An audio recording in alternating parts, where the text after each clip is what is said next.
Bonjour, good afternoon, and thank you. And I'm so proud to be able to deliver the annual message for the State of the City. Some thank yous first. First of all, thank you to the Chamber for this invitation. Thank you to the seniors in our community who continue to build our community and the youth who are the future builders. Thank you to Council for the work you do. Thank you to the region, to the province, the federal government. And thank you to the service clubs, the many, many volunteers in our business community. Thanks to our uniformed personnel who bring safety, peace, and order and freedom into the emergency services, police, and municipal enforcement and military who are all part of that. I'm honored to be able to have with us today our provincial and capital region representatives. My council colleagues who are here, thank you, Councillor Broadhead, Councillor Heron, Councillor Prefontaine, and Councillors Osborne, Hughes, and McKay, who are not here for various reasons. Thank you to the school board leadership for being here and also continuing to be wonderful supporters of the Chamber and the community. To our city leadership, and Patrick Draper, and many, many staff members who are here. Thank you, Patrick, to all the city staff for continuing to provide such quality services for this community. Ladies and gentlemen, please give our city staff a hand.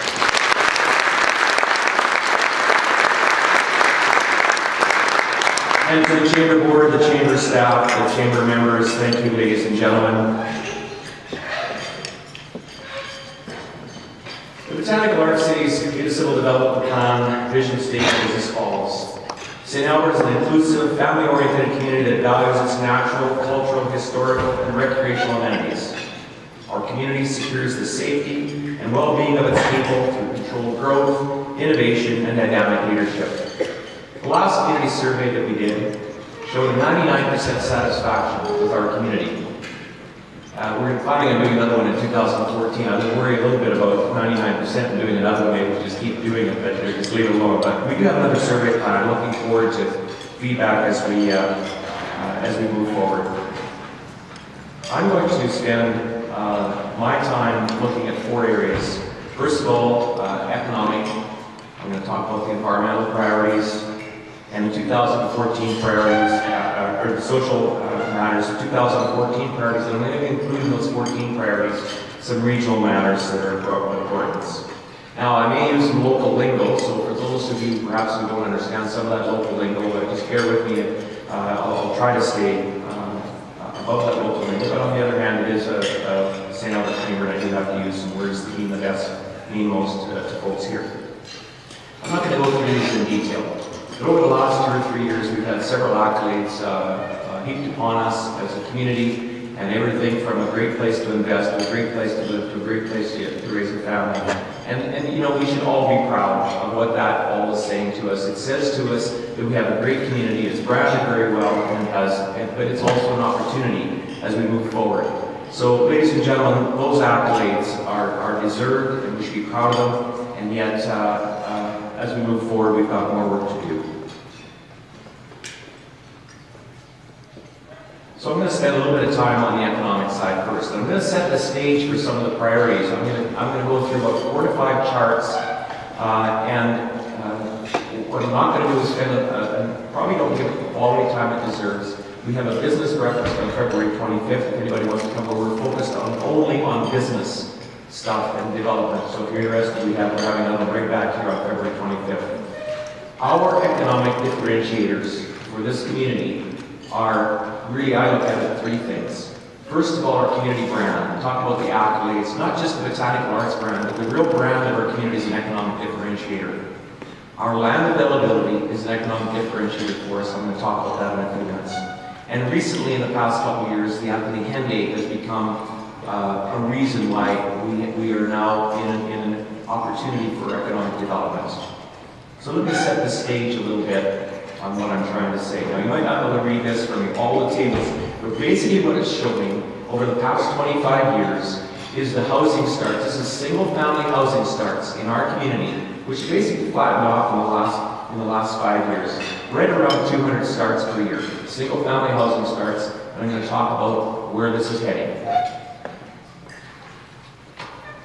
This one is a graph that is showing an ever increase in the number of apartment, condo, and rental starts.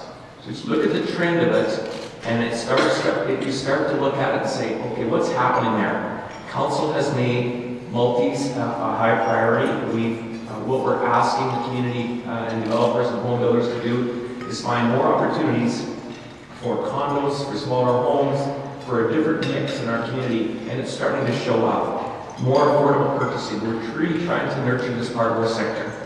It also shows a shift in housing design and form. And this is in reality, it's a societal shift to some degree, right in our own laboratory called St. Albert. So we're seeing a flat housing, a single family, we're seeing increases in multis. Continue to set the stage for where I'm heading. This is vacant residential lots. So if you want a residential lot in St. Albert, there's 545 of them available. And that's basically flat over the past 15 years. But things have changed slightly over the recent year, 3 or 4 years. Alberton is now in here. Landers is now developing Erin Ridge North. Genstar is continuing to develop. Reed World is developing. Sarasota is developing, continuing to develop, not as a large developer. And Melcor has accumulated, I didn't count, but maybe 500 or 600 acres of land in St. Albert in the last 2 years. So now we have, in the past, very little competition, now lots of competition. So, to my point, so we have low interest rates, we have land available, we've got competitors, and a robust regional economy, a robust Alberta economy, and I would anticipate us to start to see more housing starts into the future. So that vacant lots, my guess is going to rise, but as that supply and demand, or as that vacant lots come on stream, we see the amount of supply and demand take over. Now this is non-residential lots. So if you want a small industry spot, or if you want a commercial spot, you don't have very many choices. You've only got 48 lots available. So this is north of Walmart, north of Costco, a little bit south of Costco, Campbell to the east, Riel to the south, which is right behind me and right to my back, and not yet, but soon Employment Lands, which is a kilometer this way as a point. And now what we've done is really work, and we have willing landowners. Landrix is willing to develop. Melcor just purchased lands right around the Walmart, about 80 acres, I think it was, just on commercial lands. Great West is coming forward with a proposal between here and the Anthony Henday. Latest words I saw was going to be called Henday Common, I think is what it was. We have Royal West and Abbey Lane, which is right around here, and Landrix, which continues to develop. Landrix sold the lands to Campbell Developments, and Campbell Developments, Dual and South Edmonton Common have property there. So what we have again is a lot of competition. So in the residential side, people are coming, and in St. Albert, and the non-residential people are coming. Now, this is a building permit. This is the building permit trend. $209 million in 2013 was a record year for building permits. This is any building permit. This is everything from a new home to a Costco. It's everything. It's $575,000 a day of investment. Now, this isn't a lot different than Leduc and Spruce Grove and Beaumont and Sherwood Park and Edmonton, quite frankly. I haven't looked at their numbers, but they are also, as urbans, also setting records. I haven't looked at any of the counties, but my guess is some of the counties, if not all, are probably also seeing pretty good numbers. But the outlook is very strong. So, and I would not anticipate this to, probably won't go down next year. It might stay flat, but if anything, it probably should go up. So I think I've set the stage a little bit to give you an understanding of comfort of where really where the region is, and certainly where St. Albert is. I'd like to talk a little bit about the current health of the corporation now. So let me just deal with, I have 2 charts where I'm going to talk about the corporate health. And during the election campaign, I was quite agitated when there, even not being an election campaign, where people thought that St. Albert's the next Detroit, they're going broke, they're going in debt, don't move here. There was a lot of that rhetoric. And this is an example of where we are. This is the reserve balance for the city. This is the savings. For all intents and purposes, this is our savings account, sitting at $74 million. Now, that is earmarked for growth over the next 10 years. So we're not going broke. and in fact, what we're doing is really setting ourselves up for growth into the future. I'm personally proud of this trend because this isn't always a trend municipalities have in really North America, where people are taking their savings and using it for other reasons. So we have a good balance sheet. This is earmarked for growth, and the second part of this is where are you as a community in terms of debt. So this is, again, I'm proud of this one. We have declining debt. The only debt that we have is Regan and Drive and Service Place, which will be paid off in the next 10 to 12 years. And but it really sets St. Albert up very, very well. If St. Albert chooses to want to borrow money, we've got debt room, as well as we've got savings as well. So we've got a good combination and a good balance sheet to be able to move forward if we need to. If we need to choose to borrow. I'm not advocating borrowing money for anything today. At this point, there's no council decision to borrow money for anything, and we don't have any reason to borrow money, but we're certainly trending in the right direction if we need to look into the future.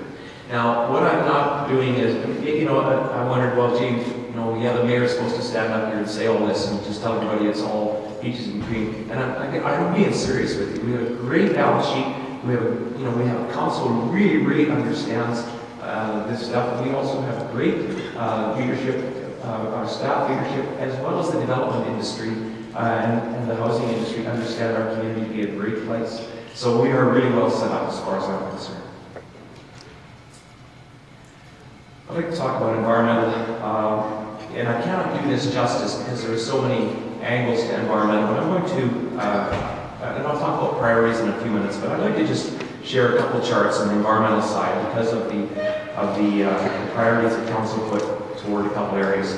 And this is the percent waste that has been diverted from our landfill. So this is, we're sitting at about 67%. As you can see where we were in the previous decade, we were sitting around 40%.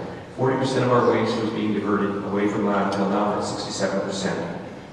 And that likely will flatten off in that area, but this gives you a little bit of perspective of where St. Albert is relative to the rest of North America. So St. Albert's diverting 67% means it's going into recycling or it's going into composting, bottom line. There are small parts of recycling associated with electronics and whatnot, but 67% is going to compost the blue bag. And as compared to the rest of Alberta, which is at 30% or 29, Canada's 29, and the US is 24. Our priorities going forward, in terms of continuing to nudge this forward, is all of the city buildings will be moving into recycle as well as some compost where it makes sense. Elementary schools, so council just approved moving and offering elementary schools the opportunity to also do blue bag and composting. And so I would encourage businesses to also do this. I'm going to go back to the school for a moment. There was a student in elementary school, in Miriam Martin School, who really triggered all of this. And so she set up an experiment at Miriam Martin, and Miriam Martin was successful with that. So now what we're going to do is as a city, we're going to offer that to all elementary schools. So teaching grade 1s, 2s, 3s, 4s, 5s, and 6s is a good place to start, right? More environmental priorities later, but I want to just make sure I covered off where we were with that. So I'd like to talk about social now.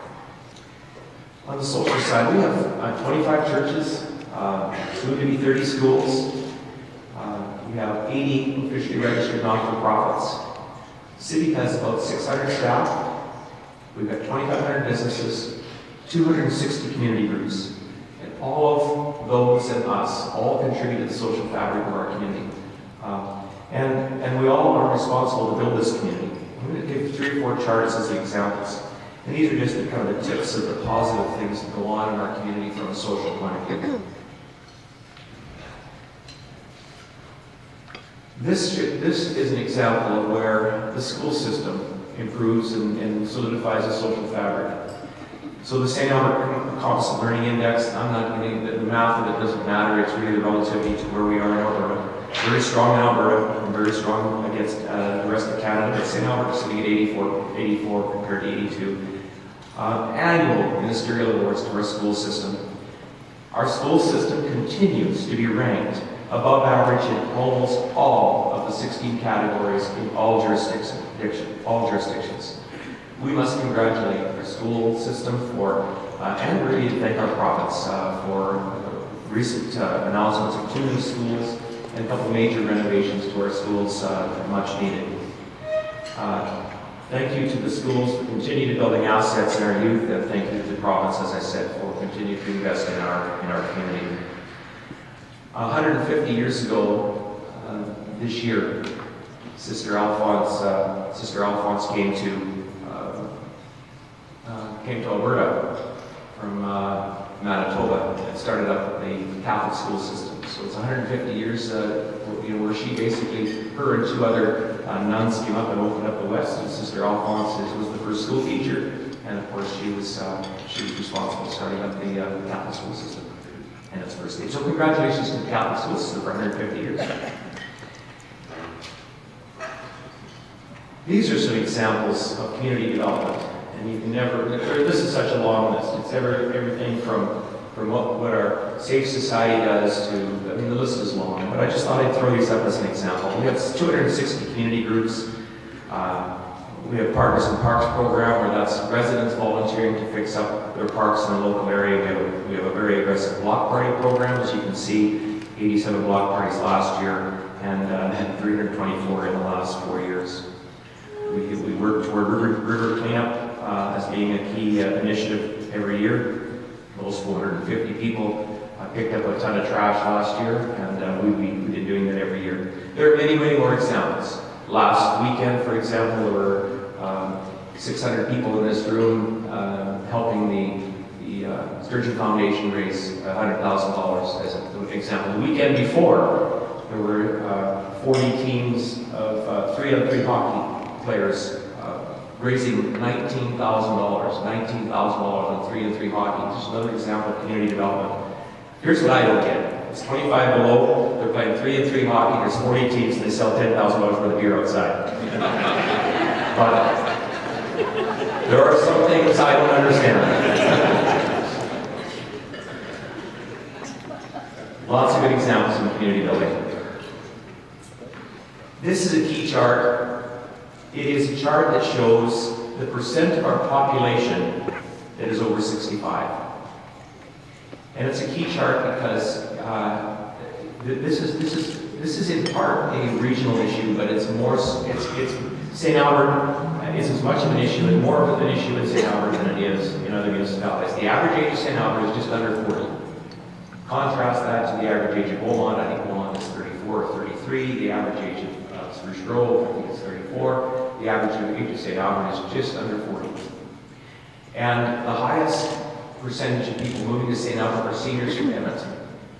And what we need to be able to do is be thinking about what does that really mean to the socioeconomic profile of the future of our community, and what we welcome any senior from Edmonton. That's not the issue. The issue is if you become known as a retirement community only, then pretty soon this starts to shift what you do. Now, Don, I know you were born in St. Albert. We'll welcome you back in another 25 years. Unless you mess up, we will want you back. Right? Anyway. But it impacts our priorities going forward. I'll give you a couple examples. So, council has decided that we need to take an age-friendly look at our community. Age-friendly doesn't just mean 50 plus. How are we going to attract young families? How are we going to keep the 18-year-old in our community? So how do we become age-friendly right through the entire generation from birth to grade? How do you do that and make sure that you're doing that really carefully? But it shapes some of the priorities. So the 50-plus club is an example. We recognize that it's a growing percent of our population. So the 50-plus club, we're going to expand it as well as rebuild the current 50-plus club. So you're going to see a significant, in 18 months, you're going to see a significant change to what people know today as the senior center. It is called the 50-plus club. Public transit is going to be extremely important as we move around aged people in our region. It's going to be a challenge for us. So this is a Capital Region Board matter where we have to also look at specialized transit in the region, and we have not tackled that, quite frankly, as a region, but it's a little tsunami on its way of baby boomers as we retire. Also on the social side, this would require several PhD studies that really understand this crime dropping. This is the criminal code offenses and the decline since 2009. That is such good news. Basically, we're catching fewer criminals, or there's not as many of them, one or the other. And so it perhaps is a combination. Maybe they become more sophisticated, but it is a very, very important trend, and we're very proud of this trend. The youth development aspect of this is very important. Make sure you invest in youth so that when they're 18 or 19 or 20 years old, they don't show up in this statistic. We basically are nurturing a 6-year-old, a 7-year-old, and an 8-year-old along. Strong school system. Now there's some bad news, not in the crime, but there's some bad news on this that I don't have a chart for, and that is we had too many traffic fatalities last year. And those families who suffered, those 5 families who suffered through traffic fatalities deserve better. We went years without a traffic fatality. And so what council has decided to do was 2 priorities. One of them is we've initiated what's called a Safe Journeys to School study, which is really looking at all the schools, all 30 of those school sites, and what is it that must improve? Access, egress, anything. And the second area is the St. Albert Trail and the Boudreaux corridors are extremely busy, and we all know just how aggressive the drivers are. What should we do on the trail, if anything? What should we do on Boudreaux, and what should we do around schools? So those are some areas we need to be spending some time on. Council has given that direction as far as priority and money. Moving on to a little bit further in the priorities, just to put it in perspective. Utilities, this is your garbage, water, waste. We have a $32 million budget for utilities. Municipal operating, that's your day-to-day operating of the rest of the municipality, other than the utilities, and $131 million in our capital. In 2014 is a $45 million number. Numbers that doesn't necessarily mean a lot to you. You say, what are you going to do with it? And it's hard to do justice to this list. We have 128 capital projects, including new ones and ones that weren't finished from last year.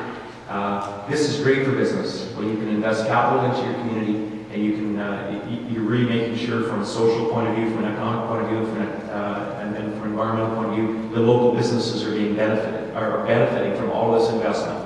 So just these are some examples. This is St. Anne Street redesigned. So for those of you who might be familiar, this is taking St. Anne Street, where it currently ends the courthouse, punching it right through to the Legion, where the aircraft is. That likely will occur in 15. The design's going to be done this year. Aggressive sidewalk program, aggressive asphalt overlay. Real Park, who's the soccer and rugby fields have been closed for a couple of years. Those will be reopening this fall. The 50 possibility I already mentioned. Heritage sites, that's the area around the elevators, the grain elevators, taking that and eventually turning it into a stronger tourism component than it is today. Medians, down St. Albert Trail that are crumbling, will bring those to botanic life and continue to develop the trail into a better corridor. So we can make it safer and better looking. It'll be also good for business. Key social priorities. I've listed only 3: the social master plan implementation, policing master plan completion, and youth asset development coordination. And what do those really mean? In the social master plan, again, we're talking about age-friendly and housing for all, making sure that what we're doing is attracting young families. A great example is, I mentioned Sarasota earlier, but there's a new development that Sarasota has in Northridge, and it's a great example of small product that for ultimately to attract a young family. So this is going to be, that's an important part of our social priorities, to make sure we're attracting young families. Critical view to the most vulnerable, and also we've also decided to reassess the youth center closure to see if there's anything that we should be doing different about it. See if we should be doing anything different since the youth center was closed. On the environmental side, the natural assessment area. So this is for example, this is the Great Hunt's White Spruce Park as an example. It's a natural area, the 170-year-old trees in that area. Development is going around that area and has the potential of changing the ecosystem in that area. So assessing natural areas. We have a public works site, a couple of public works sites that have had salt contamination over the years. We must deal with those issues. We're doing greenhouse policy work. And the last one is on there is the Sturgeon River watershed planning. So this is an example of collaboration that must be more than just the capital region. This goes up to Lac Saint Anne, to Brazeau County, Parkland County, Sturgeon County, all collaborating together with the city of Spruce Grove, all to really understand the impact each one of those areas are having on the Sturgeon River. You know, a cow-calf operation in Lac-Saint-Anne County has an impact of the water going through the Sturgeon River in St. Albert, just one example. Spruce Grove has Adam Creek going through it, that Adam Creek flows into the Sturgeon River. Many, many examples of what happens and the ways that we can kill a river if we don't plan it into the years ahead. Some would say we're killing it already, let's get on it and get back our ways, right up to the mouth of where this is coming from, deal with those issues along the way. Those are key environmental priorities in 14. Key economic priorities, I think I've already covered a little bit off about this. Again, I'm repeating myself about the business record of 2000 on February 25th. But there's a lot of development and a lot of potential development in these economic areas or really development priorities. South Riel, which I've already mentioned. One of the areas that I think that you're going to see continued aggressive work in is the commercial corridor on the trail, simply because with Costco being an anchor, I would anticipate that area being a very aggressive development area. And I'm going to close with this slide and then take questions. I've already talked about the two schools, but I'd like to talk about Capital Region Board matters.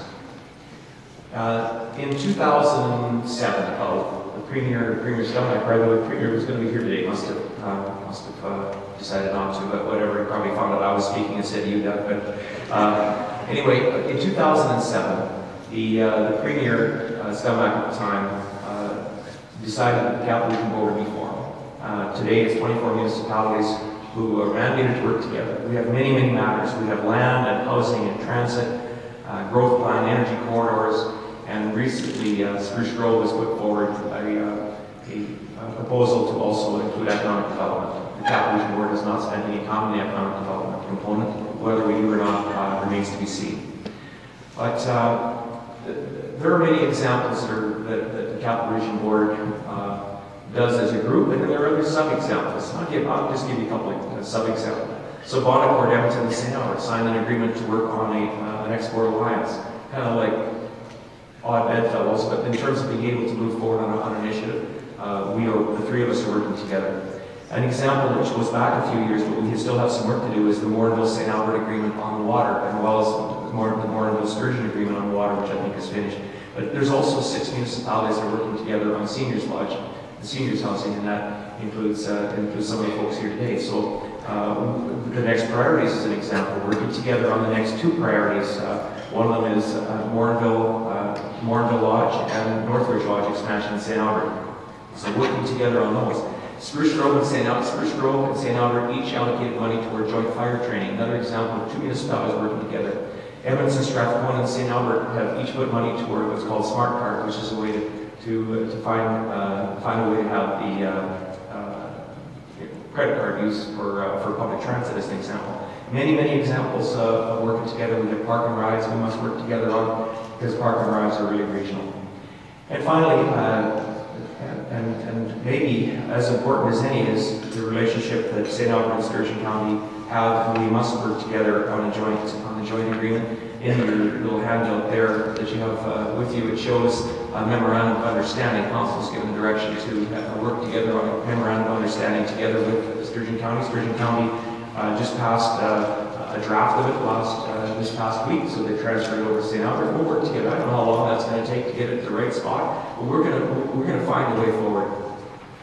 So, in summary, a year of positive growth economically. I have no doubt and no reason to believe otherwise. All the metrics are pointing that way. A year of solid basic infrastructure maintenance, whether it's sidewalks or roads or water. Good, solid maintenance infrastructure, and no compromises there. A year of continued work socially in our community to continue to brand ourselves as a great place to live. A year with the new economic development master plan, a new environmental master plan. We've got a lot of work to do. We've accomplished a lot. And a year of significant regional activity.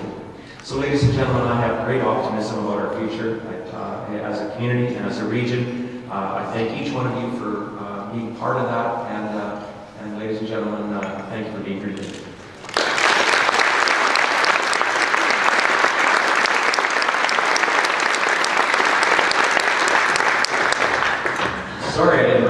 smiling in people's faces. I know Barry should have told a joke or two, but last time I told a joke, Sam, this voting with you, I got in trouble, so I'll We do have time for a few questions, and we have some microphones. Question over here, and so we have one question. Thank you very much. Cheryl Fremont from the Public School Board here in town. We're really grateful for the two schools that have been awarded to us here in St. Albert. However, with this community growing the way it is, and expected to double in size in a very few years, the 30 schools that you mentioned, does that mean we need 30 school sites in addition to what we have? And if so, what are we as a community willing to do about this? And these sites have to be fairly large too. I know we're looking at high school at this particular point. We're looking at the need for more elementary schools. Also, the province is awarding these schools where we are looking at partnerships with daycare and libraries and things like that. So we need some substantial change when it comes to creating school sites in the community. I agree with you. What we've got, as you know, Cheryl, is an agreement where the four jurisdictions work together on plans. The next school site is likely in just west of Walmart, and we'll be taking a critical eye on how big that is, because that plan is likely coming forward in the next 6 months. And this is a school site which is south and west the elevators called Riverside area, and that area also we need to do a critical look at it. It is a real challenge, as we all know. I'm probably any municipality in this room that finds a challenge in making sure that the school sites are large enough. And you know, a little park over here, a little park over here, a little park over here, a little park over here. Not one of them are big enough to build a school, and collectively they need to be put together a little bit better. Anyway, Cheryl, I recognize that, and I think your MLA has also heard some comments about the need for a new school. It won't be very long. There'll be another one west of Walmart. Yes. Who else has time? Time for one more. Go to the back. Hey, Joe. I don't really have a question. I want to thank you for your service to our community, you and council, putting the priorities together and sharing them with us today. I'm a junkie for charts and stuff. Is there any way that'll be online later? So yeah, it's actually this speech is going online, as well as all those charts will be going. This package will go online on the city website here in the next few hours. That really wasn't a question, so we'll take one more. Jerry, go ahead. Expand on what your plans are with DARP and being plus 50 as more what the plans for this year's plus 50. Okay, the question was, can you expand on plans for DARP? And so DARP is an acronym for Downtown Area Redevelopment Plan. So most of us know that the downtown of St. Albert is special. In about 2009, council approved an update of its current bylaw, and so we're working toward the build out of that.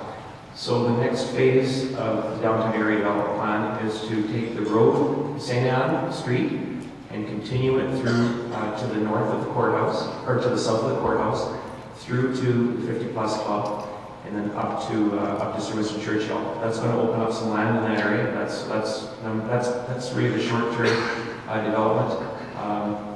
We are hoping that a developer comes forward and deals with the Blind Pig Pub and that area in there. There have been a lot of overtures and a lot of plans in that area, but nothing's come live. Our economic development people really have to get on that one and see if we can. There's not a willing landowner there yet, and the Blind Pig Pub needs to go. I'm sorry, it used to be an old Dairy Queen. Okay, my boss says we have time for one more question, so Linda, would like to ask you. Thank you. Good presentation, Nolan. Thank you. My question is concerning the light industrial development. It's common practice in many municipalities who do a lot of light industrial development for the municipality to actually own the land and develop the land to see the businesses able to locate there. Has the city of St. Albert taken a good look at that model? And if so, are we going in that direction? Are we considering it? It's a good question. The answer is, I'm on my fourth council now, and we have never seriously looked at buying land for the, to do anything with light industrial. This council has not made that decision, or has made a decision not to go there. Let the free market handle this. There are some municipalities that have land or bought land 50 or 100 years ago, obviously, and they're in a position where they can continue to develop and continue to sell and replow that money back in. St. Albert doesn't have any land and don't plan to buy any, frankly, is where we are right now. Well, I don't know what any other municipalities will, but all our school site selection has been smooth and uneventful here in St. Albert. Mr. Mayor, we would like to thank you for being our keynote presenter today, and we'd like to present this to you. You can make a donation to a charity of your choice. Thank you very much.